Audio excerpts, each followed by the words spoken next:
মানে আপনারা আমাকে আগের থেকে চেনেন, তাই? মাশাআল্লাহ, আল্লাহ আল্লাহ ভালোবাসা কবুল করে পড়ে সবাই আমিন। আমি তো ভেবেছিলাম কেউ আমাকে চেনেই না, এমনি আসছে। যাই হোক, আমি সবাইকে আবদার রাখবো আমার ডান হাতের দিকে তাকাবার জন্য। বলেন তো এই হাতের কিতাবটার নাম কি? কোরআন। মেই আওয়াজ বের হচ্ছে এবার, মাশাআল্লাহ। আপনাদের আওয়াজ ভালো হলে আমার আওয়াজ ভালো হবে, আপনাদের আওয়াজ খারাপ হলে আমার আওয়াজ খারাপ হবে। আপনারা খারাপ আওয়াজ চান না ভালো আওয়াজ চান? বলেন তো আমার ডান হাতে কিতাবটার নাম কি? কোরআন। আল কোরআন। আমি যে আয়াতটা তেলাওয়াত করেছি, আয়াতটা জাস্ট এখন তেলাওয়াত করতে চাই এন্ড ট্রান্সলেশন করতে চাই এন্ড দেন ব্যাখ্যায় যেতে চাই। আল্লাহ তাআলা বলছেন, ওয়া মান ইয়াতাওয়াক্কাল আলা আল্লাহি ফাহুয়া হাসবুহ। Whoever trusts in Allah subhanahu wa ta'ala, Allah is sufficient for him. Allah বলছেন যে আমার উপরে ভরসা করে, যে আমার উপরে তাওয়াক্কুল করে, আমি আল্লাহ একাই তার জন্য যথেষ্ট হয়ে যায়। সুবহানাল্লাহ পড়বেন না আপনারা? আর এক আয়াতে আল্লাহ তাআলা কি বলছেন? আল্লাহ বলছেন, বান্দা শোনো, ওয়া মান ইয়াত্তাকিল্লাহা ইয়াজআল লাহু মাখরাজা। আমি আল্লাহকে যেই বান্দা ভয় করবে, সে যত বড় বিপদগ্রস্ত হোক, তার জীবনে যত বেশি কষ্ট, কোনো সমস্যা নাই, তার জন্য সমস্যার সমাধান খুঁজে দিবে একজন, তিনি কে? আল্লাহ will make a way out for them. আপনার ভয় যদি আল্লাহর উপরে হয়, যে তাওয়াক্কুল আল্লাহর উপরে হয়, টেনশন নাই। আর যার সঙ্গে আল্লাহ হয়ে যায়, তার তোমার টেনশন থাকতেই পারে না, ঠিক কি না বলেন? এবার আসুন, তাওয়াক্কুল আসলে কাকে বলে? অনেকে দেখবেন কাজ করতে চায় না, খালি কয় আল্লাহ ভরসা। আছে না নাই? এই যে তোমরা হাসা হাসি না, আমার কথা শুনতে হবে, এই আওয়াজ করা যাবে না, এই যে কথা বলা যাবে না, আমার কথা শুনুন। আমার চোখ সব দিকেই থাকে, আমি অ্যাক্টিভ খুবই, কথা বলবো না। চট্টগ্রামে বদনাম করা যাবে না। আমরা চাই চট্টগ্রামে বছরে একবার না 100 বার আমরা আসবো, ঠিক না বলে? সেই ডিসেন্ট ম্যানার, সেই ভদ্রতা, সেই ভালোবাসা, সেই আচরণ, সেই তাকওয়া, সেই আখলাক, সেই চরিত্র রিপ্রেজেন্ট করতে হবে। এবং আমরা প্রমাণ করব চট্টগ্রামের মানুষ কথায় নয়, নবীর সুন্নাহকে আমরা কলিজা থেকে ভালোবাসি, ঠিক কি না বলেন? তাওয়াক্কুল মানে জাস্ট আল্লাহ ভরসা নয়। আমি আবারও বলছি, কথাগুলো বুঝে শুনতে হবে, এটা কাজে দিবে। তাওয়াক্কুল মানে জাস্ট বললাম আল্লাহ ভরসা, जो होगा देखा जाएगा, मुझे कुछ करना नहीं है, इसका नाम तवक्कुल नहीं है। तवक्कुल হচ্ছে কি? You must have to give your best effort, then you have to trust in Allah subhanahu wa ta'ala.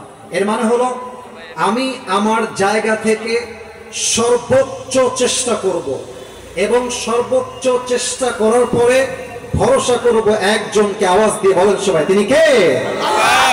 অনেক যুবক দেখবেন অল্প বয়সে ছাকা খেয়ে ঢাকা হয়ে গিয়েছে, এরকম যুবক আছে নাই? বলেন বলেন বলেন বলেন বলেন। আরে বেটা, তুমি মেয়ের জন্য গাঞ্জা খেয়ে জীবন নষ্ট করো? গাঞ্জা খেয়ে জীবন নষ্ট নয়, নিজেকে ভালো জায়গায় নিয়ে যাও। আজকে যেই মেয়ে তোমাকে রিজেক্ট করে দিয়েছে, প্রতিষ্ঠিত হওয়ার পরে এরকম কয়েক লাখ মেয়ে তোমাকে বিয়ের জন্য পেছন লাইন ধরে দাঁড়িয়ে যাবে। তাওয়াক্কুল মানে জাস্ট আল্লাহ ভরসা নয়। তাওয়াক্কুল মানে আমি সর্বোচ্চ করব চেষ্টা, তারপরে ভরসা করব একজনকে। আওয়াজ দিয়ে বলেন সবাই, তিনি কে? আমার কলিজার টুকরা চট্টগ্রামবাসী, মাথায় রাখবেন, এখন চলছে জুলাই মাসের 12 তারিখ। কত তারিখ? কথা বলেন না কেন? আপনার কয় তারিখ? 12 তারিখ। লেফট সাইডের ভাই, আপনাদের ভয়েসটা পাচ্ছি না। ডানের ভাইরা ভয়েসটা মেবি আমার কানে প্রবলেম হতে পারে। আমি আরেকবার প্রশ্ন করছি, জুলাই মাসের কয় তারিখ? 12 তারিখ। এই মেসেজটা এখানে লিখে রাখবেন, কলিজা ছেদ করে লেখেন, পাথর খোদাই করে লেখেন। আজকে যার দিন খারাপ যাচ্ছে, এর জন্য আপনি দায়ী, এটার দোষ আপনার ঘাড়ে। দুইটা কাজ করবেন আজ থেকে, নিজের সর্বোচ্চ হার্ড ওয়ার্কিং করবেন, ট্রাই করবেন এবং ভরসা করবেন আল্লাহর উপরে। মাথায় রাখবেন, ये दिन दिन नहीं है और भी दिन बाकी है। আজকের দিনটাই আসল দিন নয়। যারা আজকে আমার অবস্থান থেকে অবহেলা করছো, আমাকে টিটকারি করছো, মাথায় রেখো এমন একটা দিন আসবে আমার চেহারা এক নজর দেখার জন্য তোমরা সবাই পাগল হয়ে যাবে। আল্লাহ বলছে বান্দা শুধুমাত্র আল্লাহ ভরসা বললেই হবে না, সর্বোচ্চ ট্রাই করতে হবে, এফোর্ট দেওয়া লাগবে। চট্টগ্রামের ভাইরা বলেন তো সবাই, নবীজির একমাত্র কলিজার টুকরা মেয়ের নাম কি ছিল? Right answer, right answer. আবার বলেন নাম কি ছিল? রাদিয়াল্লাহু তাআলা আনহা।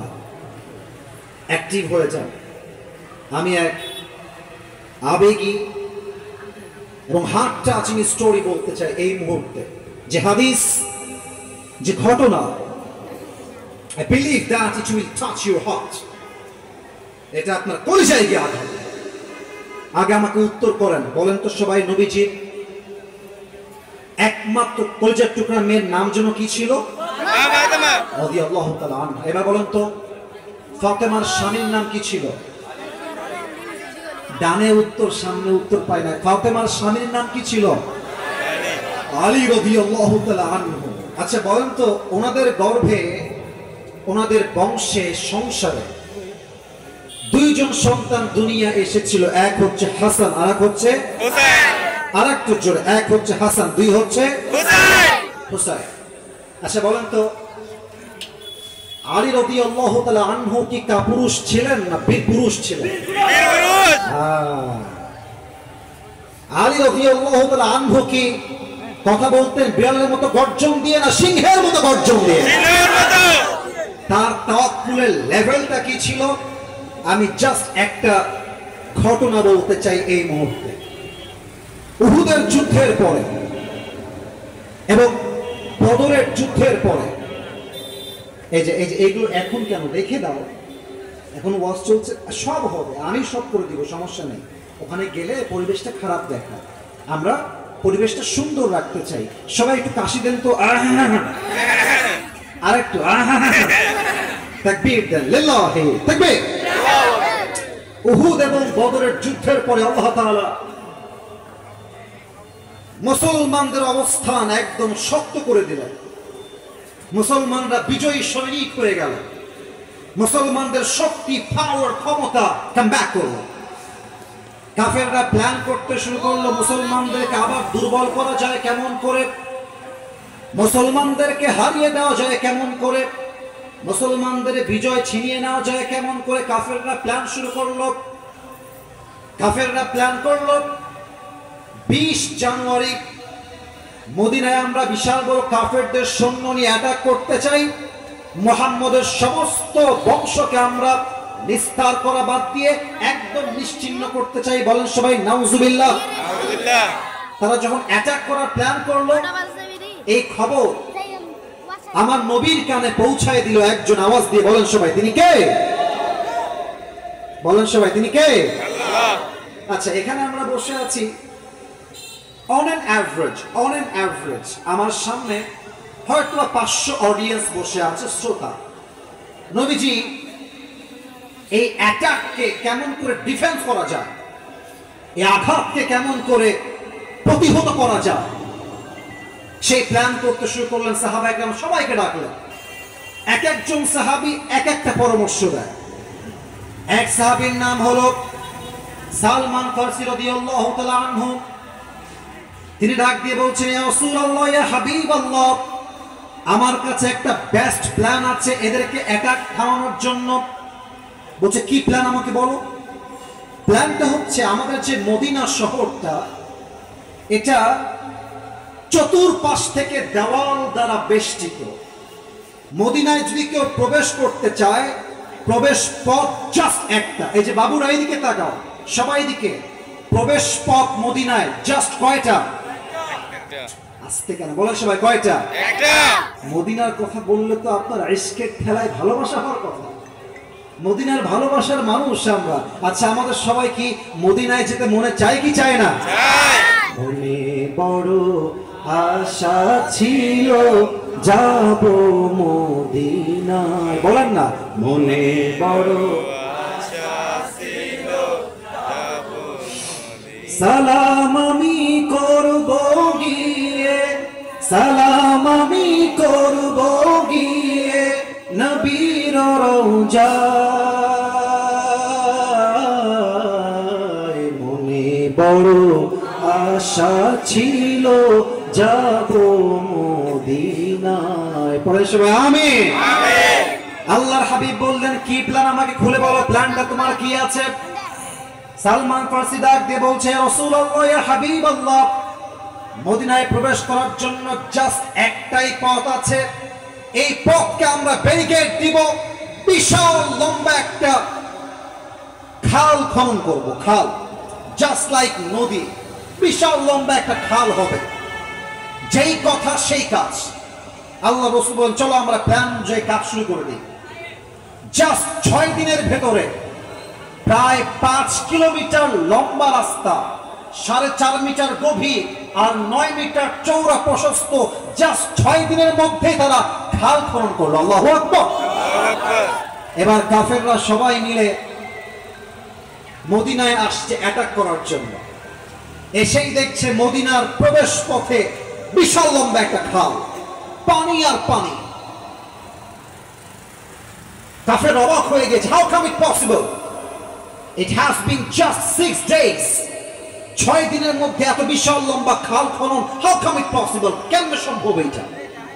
কাফেররা অপেক্ষা করতে আরম্ভ করলো যে আজকে যায়, কালকে যায়, 3 দিন যায়, 4 দিন যায়, 5 দিন যায়, খালের পানি শুকায় না। কাফেরদের মাঝে সবচেয়ে বীর বাহাদুরের নাম ছিল আমর বিন মারহাব। আমর বিন মারহাব বলছে, এই খাল খনন করা হয়েছে জাস্ট আমাদেরকে স্টপ করে দেওয়ার জন্য, কিন্তু আমি থেমে যাওয়ার বান্দা নই। আমি এই খালকে টপকে গিয়ে, সাঁতরে গিয়ে মদিনায় অ্যাটাক করব। যেই কথা সেই কাজ। আমর বিন মারহাব পানিতে ঝাঁপ দিয়েছে, সাঁতরে সাঁতরে খাল পার করে মদিনায় পৌঁছে গিয়েছে। মদিনায় গিয়ে লম্বা আওয়াজ দিয়ে ডাকছে, এই মুসলমান, তোরা কোথায় তোদের বীর বাহাদুর গুলো? ডাক দিয়ে বলছে, আইনা জান্নাতুকুমুল্লাতী তুআদুন, কোথায় তোদের সেই জান্নাত? তোরা না কোথায় কোথায় বলিস যে মরলেই শহীদ, শহীদ হলেই জান্নাতি। হালুম্মু ইলাইয়া ইন কুনতুম সাদিকিন, আয় না আমার কাছে। মায়ের দুধ খেয়ে থাকলে আয়, আমার মোকাবেলা কর। কোন বাঘের বাচ্চা আছিস, আমার সামনে দাও। একটা ডাকে সব মুসলমান বাড়ির থেকে বের হয়ে চলে আসছে। কে রে, কার এত বড় সাহস? এসে দেখছে আমর বিন মারহাব দাঁড়িয়ে আছে। আমর বিন মারহাবকে সবাই চিনত যে এটা যেন তেন পুরুষ নয়, এক শক্তিশালী পুরুষ। সবাই দাঁড়িয়ে আছে, সামনে কেউ যায় না। আল্লাহ রাসূল বলছে, কি ব্যাপার, তোমাদের মাঝে কেউ কি নেই যে আমর বিন মারহাবকে প্রতিহত করবা? সবাই চুপচাপ বসে আছে। কিন্তু এক সাহাবী ইসমুহু আলী রাদিয়াল্লাহু তাআলা আনহু দাঁড়িয়ে গিয়েছে। বলছে, ইয়া রাসূলুল্লাহ, ইযযান লি আন আখরুজা ইলাইহি, হে নবী, আপনি আমাকে জাস্ট একটা পারমিশন দেন, অনুমতি দেন, আমি আমর বিন মারহাবের কল্লা তার ঘাট থেকে আলাদা করে দিব। আল্লাহু আকবার, আল্লাহু আকবার। নবী বলছে, আলী, তুমি বাবু আছো, বসো বসো। আরে বাবু বসো। নবী যে এটা আলীকে বলছেন যে তুমি এখনো বয়স কম, বসো, তুমি পারবা না। ইন্নাকা লা তাযালু হাদীথাস সিন্নি, বসো, তোমাকে দিয়ে হবে না। আলী চুপচাপ বসে গেছে। নবীজি আবার বলছে, তোমাদের মাঝে কে আছো যে আমর বিন মারহাবকে প্রতিহত করতে চাও? দাঁড়িয়ে যাও। কেউ দাঁড়ায়। ওমরে ফারুকের মতো সাহাবী চুপচাপ বসে আছে। কে আছো? দাঁড়িয়ে যাও।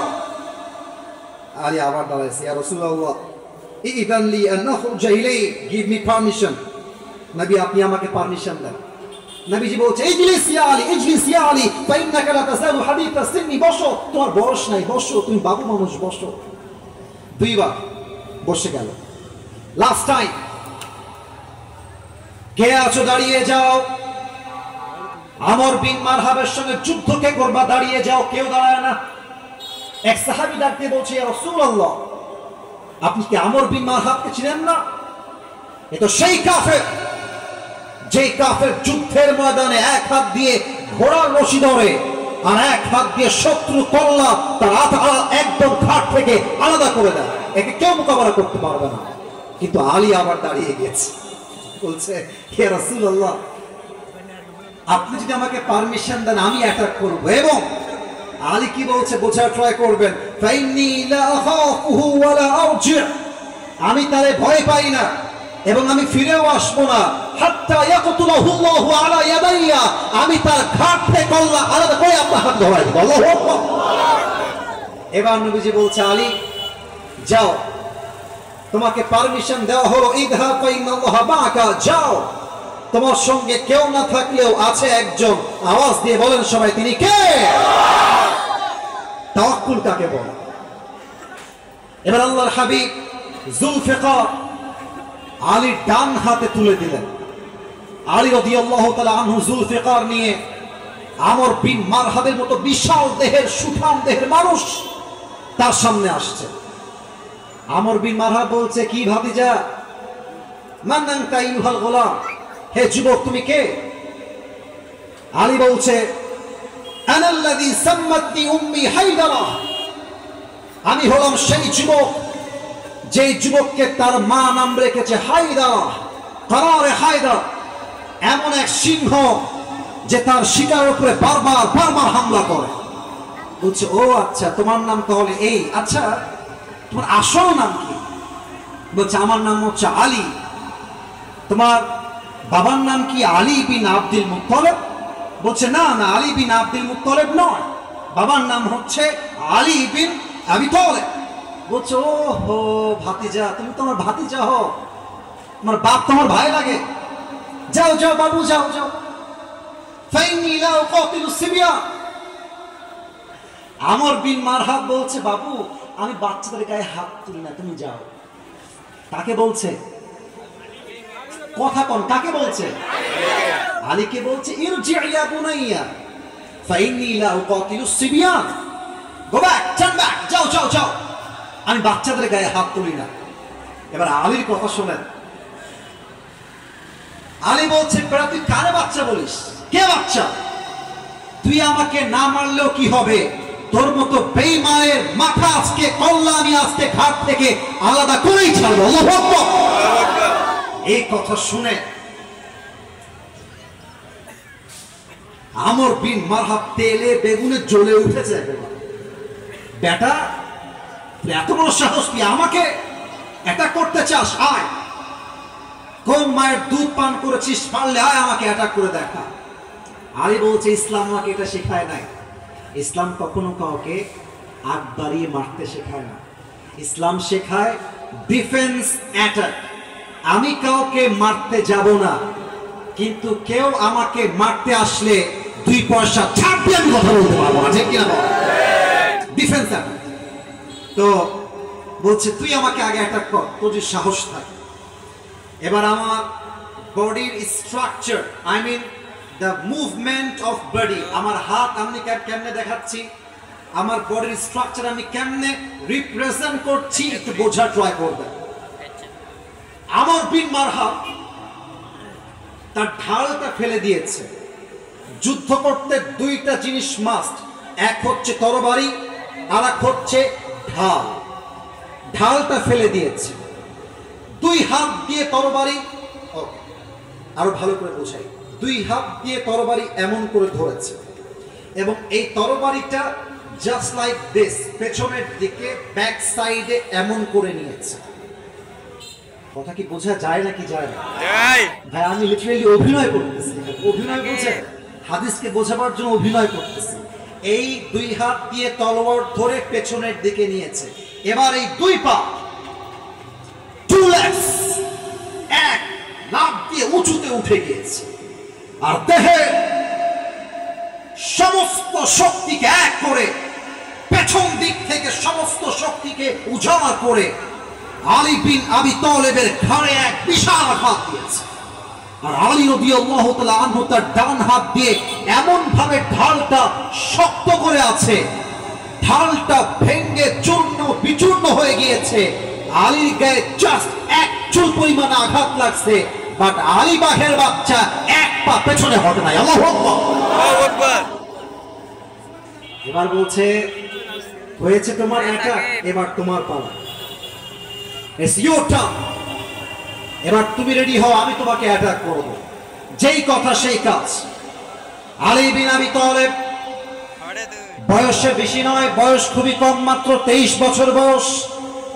আল্লাহর উপরে তাওয়াক্কুল করে দুই হাত দিয়ে তরবারি এমন শক্ত করে ধরে পেছনের দিকে নিয়ে এমন জোরে আলী বিন আবি তালেব আল্লাহর উপরে তাওয়াক্কুল করে আমর বিন মারহাবের উপরে আঘাত করেছে।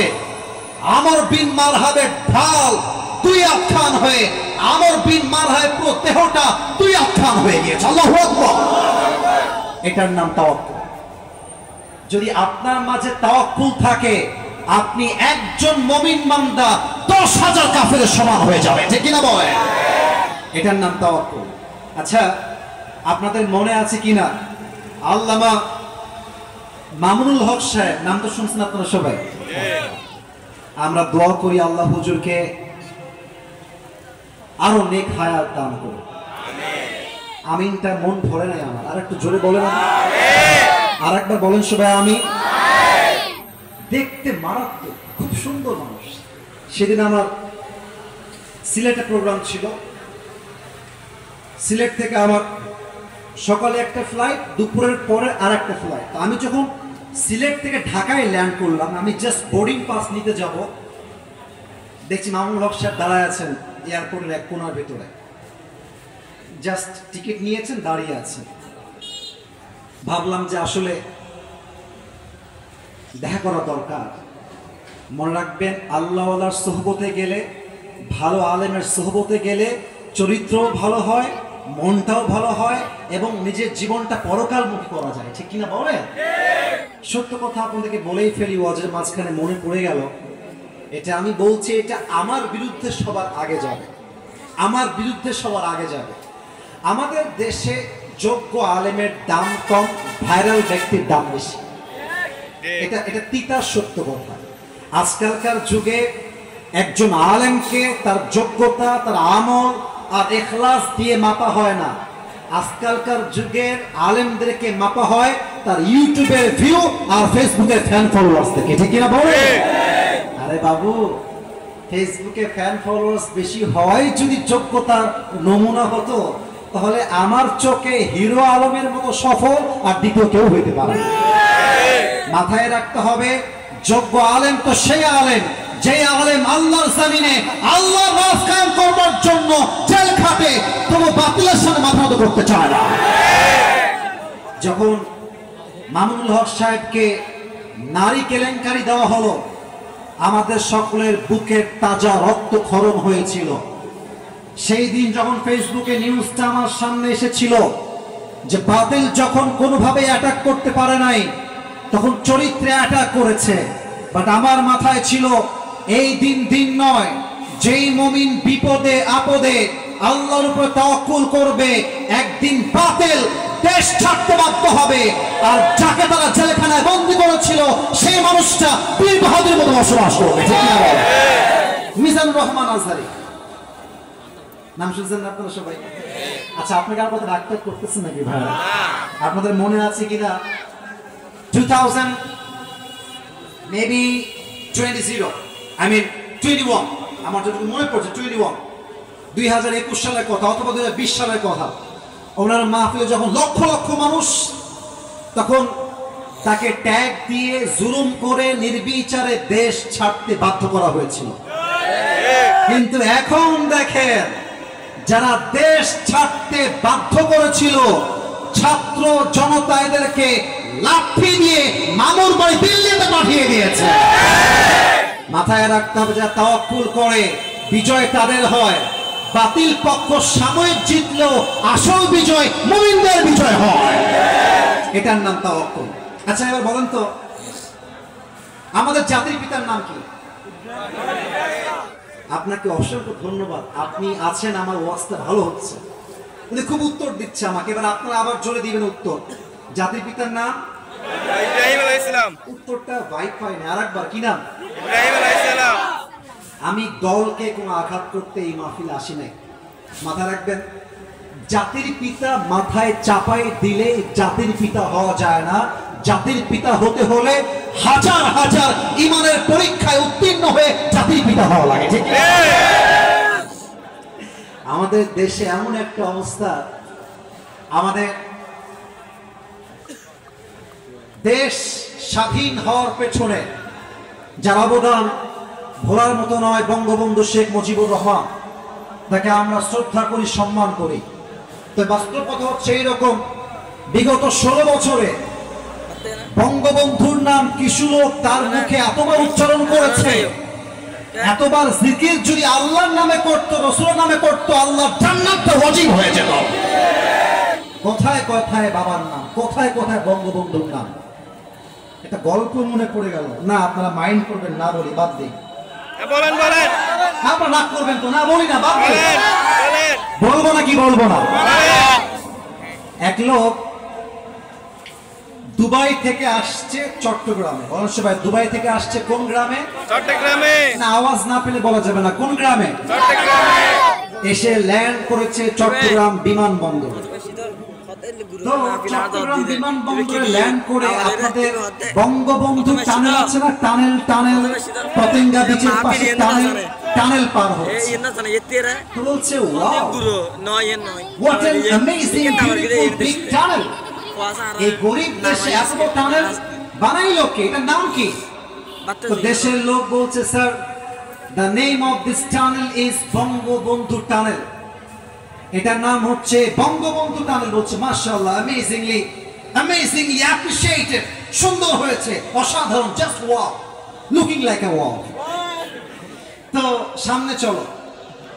গাড়ি চলতে চলতে কুমিল্লা, নারায়ণগঞ্জ, সানারপাড়, শনিরাখড়া সব পার হয়ে আসছে ঢাকার মিরপুরে। মিরপুরে এসে দেখছে বিশাল লম্বা লম্বা লাইট, সেই লম্বা লম্বা লাইট। বিদেশি লোক বলছে, কিরে বাবা, what's the name of this place? এই জায়গার নাম কি? যুবক বলছে, স্যার, এই জায়গার নাম হচ্ছে বঙ্গবন্ধু স্টেডিয়াম। বলছে মাশাআল্লাহ, অনেক বড়। ভেতরে কি হচ্ছে? বলছে স্যার, ভেতরে একটা ফুটবল টুর্নামেন্ট হচ্ছে। টুর্নামেন্টের নাম কি আমাকে বলো?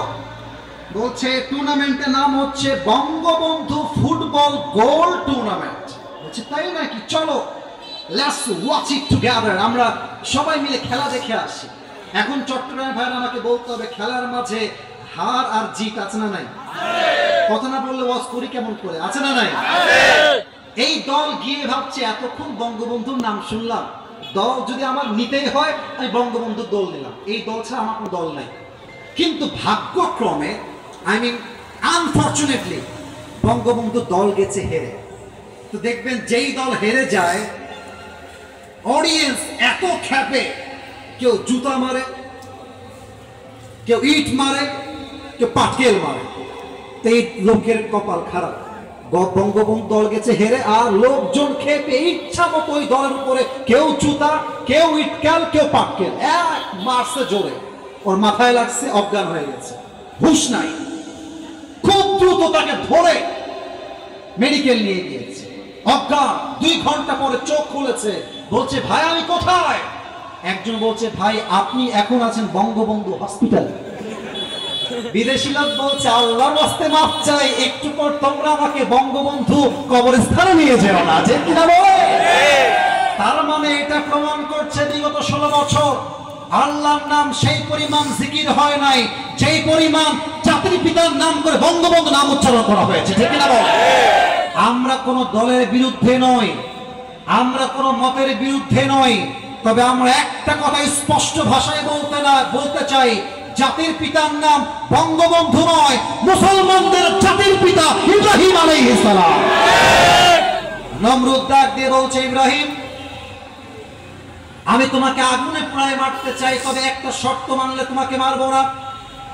কি শর্ত আমাকে বলো, কি মানতে হবে? বলছে আল্লাহর জমিনে আল্লাহর কথা বলা তোমাকে বাদ দিতে হবে, এই জমিনে আমার রাজ চলবে। কালেমার দাওয়াত বাদ দাও, আল্লাহর দাওয়াত বাদ দাও, আমি তোমাকে হত্যা করব না। ইব্রাহিম বলেছে ঠিক আছে, বাদ দিলাম। বলেছে নাকি এই কথা? বলে নাই। যখন আগুনে নিক্ষেপ করা হবে, জিবরাইল আসছে, ইব্রাহিম আমার কাছে সাহায্য চাও, আমি তোমাকে সাহায্যের হাত বাড়িয়ে দিব। ইব্রাহিম আলাইহিস সালাম ডাক দিয়ে বলছে, জিবরাইল খুব ভালো করে শুনবা, আমি ইব্রাহিম এমন রবের ইবাদত করি না যেই রব তার বান্দার কষ্ট নিজের চোখেই না দেখে। আমি বিশ্বাস করি আমার রব যদি আমাকে আগুনে পুড়িয়ে খুশি হয়, এই আগুনে আমি ইব্রাহিম একবার নয় 1000 বার পুড়তে প্রস্তুত আছি। আল্লাহু আকবার। যেই কথা সেই কাজ। নমরুদ ইব্রাহিমকে ধরে আগুনে নিক্ষেপ করলো, কিন্তু ইব্রাহিমের তাওয়াক্কুল এবং ভরসা ছিল এক সত্তার উপরে। আওয়াজ দিয়ে বলেন সবাই, তিনি কে? আল্লাহ বললেন, কুলনা ইয়া নারু কুনি বারদাও ওয়া সালামান আলা ইব্রাহিম। হে আগুন, আমার ইব্রাহিমের জন্য শান্তিদায়ক ঠান্ডা হয়ে যাও। আল্লাহ আদেশ করার সঙ্গে সঙ্গে আগুন এতটা ঠান্ডা হয়ে গেল, ইব্রাহিম আলাইহিস সালামের দেহের চামড়া পূর্বে তো দূরের কথা, তার দেহের একটা কাপড় অঙ্গ পর্যন্ত পড়ে নাই। আল্লাহু আকবার। এটার নাম তাওয়াক্কুল। শেষ একটা হাদিস বলে শেষ করতে চাই, যদিও বা আমার টাইম দেওয়া ছিল 9টার থেকে 10টা বা 10টা 15, কিন্তু এখন বাজে 11টা 5। কিন্তু আমি ওয়াচ করছি এই জন্য, সব জায়গায় নিয়ম দিয়ে হয় না, মাঝে মাঝে ভালোবাসা দিয়েও তো হিসাব করতে হয়, ঠিক না? আমি শেষ আর একটা হাদিস বলতে চাই, যদি আপনাদের অনুমতি আমি অধম পাই, অনুমতি কি দেওয়া যাবে নাকি যাবে না? দেওয়া যাবে নাকি যাবে না? আচ্ছা, একটু মেধা চেক করি, দেখি আপনারা ইসলাম